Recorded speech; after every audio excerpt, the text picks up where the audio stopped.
ข้ามโขงครับข้ามโขงวันจันทร์ที่12 มกราคม 69เด้อผู้ใดมักก็จัดไปเลยผู้ใดบ่มักก็เลื่อนผ่านเด้อข้ามโขงเน้นในตัวนี้เด้อครับเนี่ยเน้นใน2ตัวนี้เด้อข้ามโขงนี่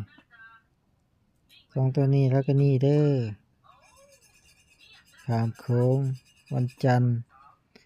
มกราคม 69เด้อครับหลักร้อย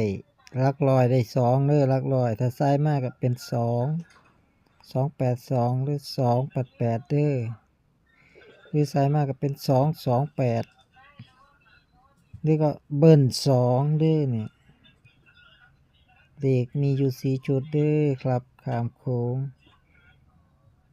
ไอ้2กับ7นี่มันคล้ายๆกันนะ2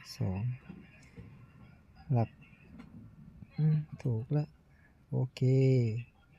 ให้เบิ่งเป็นแนวทางเด้อข้ามโขงครับ